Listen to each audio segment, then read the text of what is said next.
Sir ಮುಂದೆ JDS ರಾಜ್ಯಾಧ್ಯಕ್ಷರ ಬದಲಾವಣೆ ಬಗ್ಗೆ ಚರ್ಚೆ ಆಗ್ತಾ ಇದೆ. ಏನಾದರೂ ಆ ವಿಚಾರದ ಬಗ್ಗೆ ಸರ್ ಭಾಳಷ್ಟು ಕಾರ್ಯಕರ್ತರು, ಮುಖಂಡರು, ಮಾಜಿ ಶಾಸಕರು, ಮಾಜಿ ಮಂತ್ರಿಗಳು, ಹಾಲಿ ಶಾಸಕರುಗಳು ಕುಮಾರಣ್ಣರವರು ದೇಶದಲ್ಲಿ ಹೆಚ್ಚು ಸಕ್ರಿಯವಾಗಿ ಓಡಾಡಬೇಕಾಗಿರೋದ್ರಿಂದ, ಅಭಿವೃದ್ಧಿ ಕೆಲಸಗಳನ್ನು ಮಾಡಬೇಕಾಗಿರೋದ್ರಿಂದ ನಿಖಿಲ್ ಕುಮಾರಸ್ವಾಮಿಯವ್ರನ್ನ ರಾಜ್ಯಾಧ್ಯಕ್ಷರು ಮಾಡಬೇಕು ಅಂಥೇಳಿ ಒತ್ತಾಯ ಇದೆ.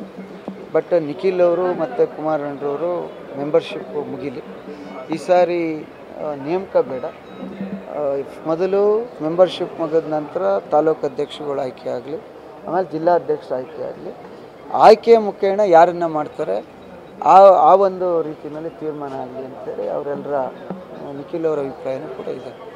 ಬಟ್ ಕಾರ್ಯಕರ್ತರು, ಮುಖಂಡರು ಮತ್ತು ನಾವುಗಳೆಲ್ಲ ಆಗಿ ಅಂತ ಹೇಳ್ತಾ ಇದ್ವಿ, ಬಟ್ ಅವ್ರು ಒಪ್ಪಿಲ್ಲ.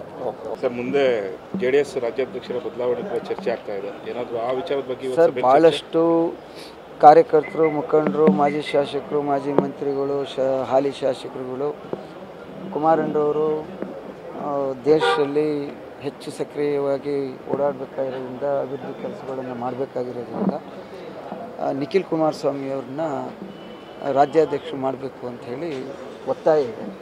ಬಟ್ ನಿಖಿಲ್ ಅವರು ಮತ್ತು ಕುಮಾರಣ್ಣರವರು ಮೆಂಬರ್ಶಿಪ್ ಮುಗಿಲಿ, ಈ ಸಾರಿ ನೇಮಕ ಬೇಡ, ಮೊದಲು ಮೆಂಬರ್ಶಿಪ್ ಮುಗಿದ ನಂತರ ತಾಲೂಕು ಅಧ್ಯಕ್ಷರುಗಳು ಆಯ್ಕೆ ಆಗಲಿ, ಆಮೇಲೆ ಜಿಲ್ಲಾಧ್ಯಕ್ಷರು ಆಯ್ಕೆ ಆಗಲಿ, ಆಯ್ಕೆಯ ಮುಖೇನ ಯಾರನ್ನು ಮಾಡ್ತಾರೆ ಆ ಒಂದು ರೀತಿಯಲ್ಲಿ ತೀರ್ಮಾನ ಆಗಲಿ ಅಂತೇಳಿ ಅವರೆಲ್ಲರ ನಿಖಿಲ್ ಅವರ ಅಭಿಪ್ರಾಯನೂ ಕೂಡ ಇದೆ. ಬಟ್ ಕಾರ್ಯಕರ್ತರು, ಮುಖಂಡರು ಮತ್ತು ನಾವುಗಳೆಲ್ಲ ಆಗಿ ಅಂತ ಹೇಳ್ತಾ ಇದ್ವಿ, ಬಟ್ ಅವ್ರು ಒಪ್ಪಿಲ್ಲ.